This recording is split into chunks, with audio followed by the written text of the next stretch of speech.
So yeah, welcome to the arena. We have Forsaken Empire up against the Minions. The Minions bringing triple Nighthawk, double Cerberus, which I don't think we've seen today.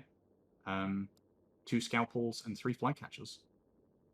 Yeah, Forsaken Empire bringing the comp that they used to win their first match with the double Abaddon, triple Oracle, Rapier, Neros, and three Skybreakers. So this is going to be a pretty interesting match, I think. Yeah, for sure.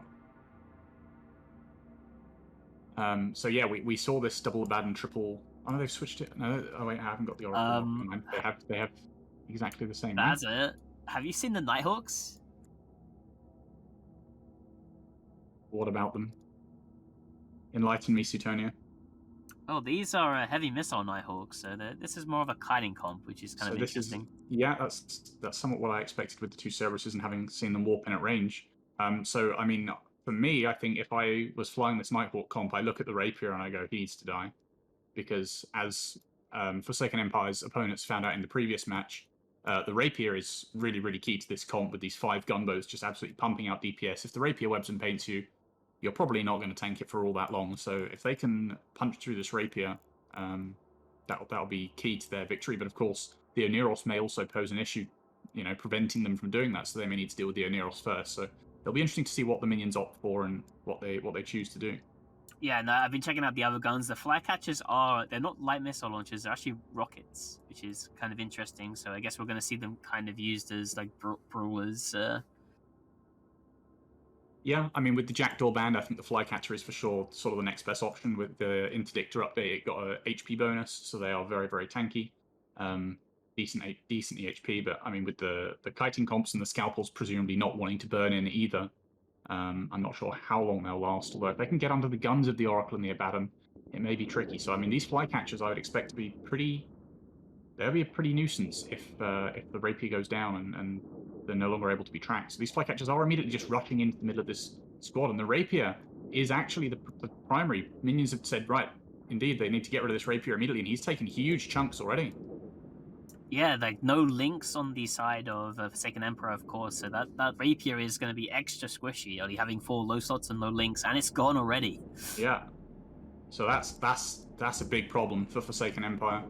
As I said, that Rapier, absolute linchpin to that comp. You need those webs, you need the paints for the application. Of course, Oracle's having large guns, they haven't got the best tracking if anything gets on top of them. The Abaddons, obviously having large guns unless they're trolling and they're flying small pulse laser Abaddons for... Yeah. Every single one of those oracles has been tackled by an individual Flycatcher, so they're all locked down. They've all like said that each Flycatcher is going after one oracle, and they're all tackled and locked down by those Flycatchers right now. And the oracles obviously just have no capacity to deal with them. They cannot get these Flycatchers off them. And the first oracle, already goes down, so that frees up one of the Flycatchers to go and do his thing, probably tackle down maybe the Aneros or something else. But these oracles facing the DPS from the Cerberuses and the Nighthawks not going to be lasting long here. Yeah, and interestingly, it looks like the Forsaken Empire just haven't really done too much damage here onto the minion side. I mean, we've got Trinity Weaver holding at about half shields. Just like I think they tried to kill Voronic's Nighthawk straight away, and they weren't able to do it. They lose an Oracle. This Cerberus seems to be holding pretty well. Yeah, I mean, if you want to kite, then these kind of missile boats, the Nighthawks and the Cerberuses are great because you don't have to worry about your own tracking. You can just fire off the missiles. Yeah, I'm in range. Yeah, let's just fire off the missiles. And then you can focus on your own piloting to maximize your transversal and minimize your damage. So all of these DPS ships, all of the Nighthawks and all of the Cerberuses don't really have to worry about their own tracking. They can, as long as they're in range, they're fine. And then they can then just focus their attention on mitigating damage incoming from the Oracle and the Abaddon. And of course, without any application with that Rapier just instantly dying, the Oracle and the Abaddon, they're pretty helpless here.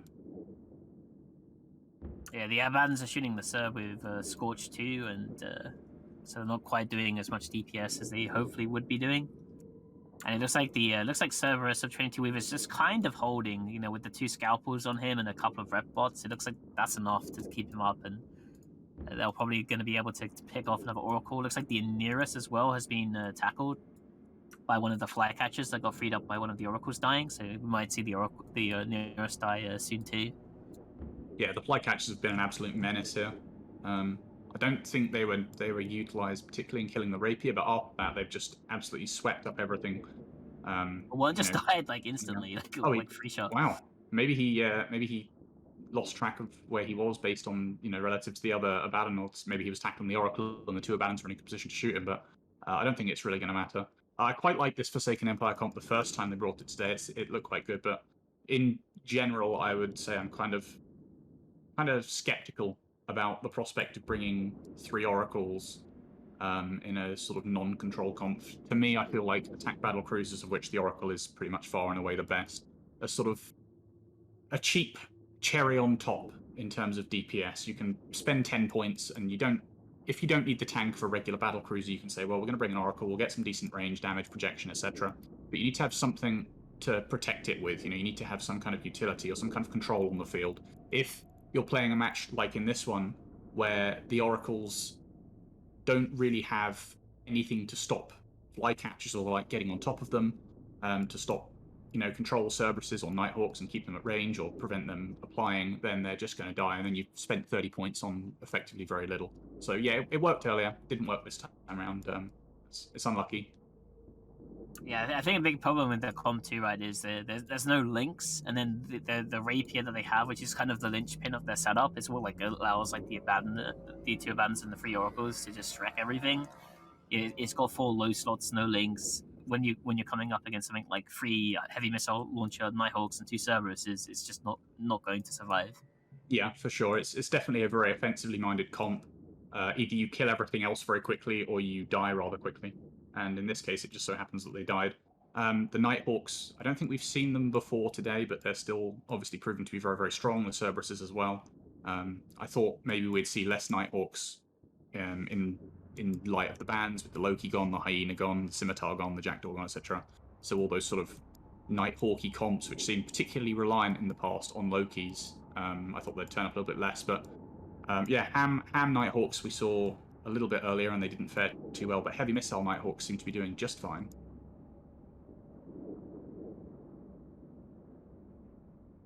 Yeah, it's kind of a shame that this triple Oracle double Abaddon comp just didn't work out too well. They did have 3 Skybreakers in their comp. It'd be interesting to see maybe if they changed tactics and had like the Skybreakers screen off flycatchers before they arrived on the Oracles, if it would have made much of a difference. I think the Rapier was still going to die though. Yeah, I don't think the flycatchers were critical to killing the Rapier, but yeah, I don't know how the Skybreakers fit. Obviously, if you fit them for like maximum disruption with guidance disruptors and whatnot, then you might be light on tackle or light on tank, for example. And then if you fly your 3 guidance disruptor Skybreaker into Cerberuses, you might just kill it. So yeah, it might not have been an option available to them, but yeah, I mean, potentially, if they did have these Skybreakers filling a sort of tackly role, it might be better. Yeah, there must be so much DPS on the minion side too, because we saw like an Abaddon die with the nearest 2 alive. Yeah, 2 Cerberuses and 3 Nighthawks is definitely nothing to poke a stick at. Really wouldn't want to come up against this in the actual tournament. I mean, Nighthawks, in general, as we've seen over the past couple of weeks, just very, very dangerous in general there.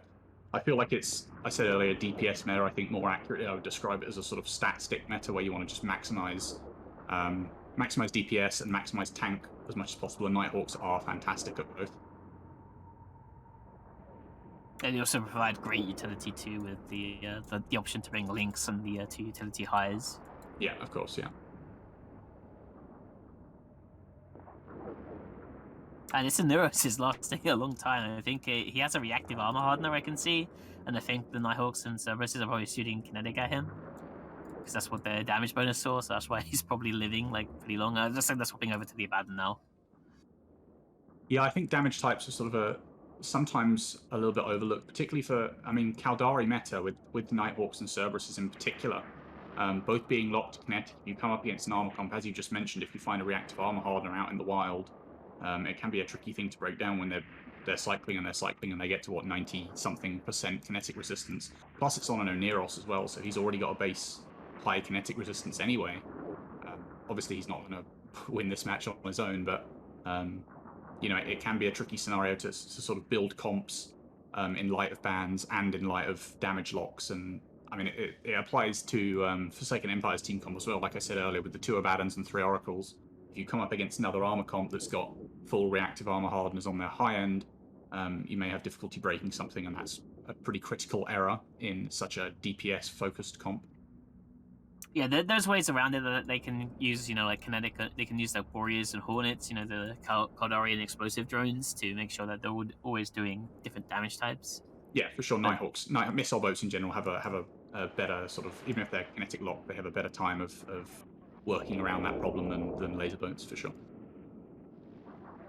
And the banner's gone, so it's just an Aneros left alive, who obviously has 0 DPS. So looks like he's just going towards a micro jump unit. So I assume he's going to jump out the arena to end the match. We're seeing GFs in local. Yep. So keeps not long for this world. So that means at the end of today, this is going to be the minions claiming 3rd place, Forsaken Empire taking a very respectable 4th place. And yeah, stay tuned, and we will see the final between Test Alliance Please Ignore and Platinum Sensitivity.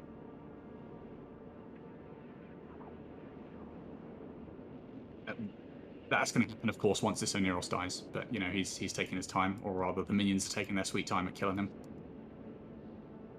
Yeah, I think he's almost on the micro jump unit now. He's going to jump to glory. Unfortunately, I think he's like afterburner fitted, so he's not going to be able to break Casper 24's record.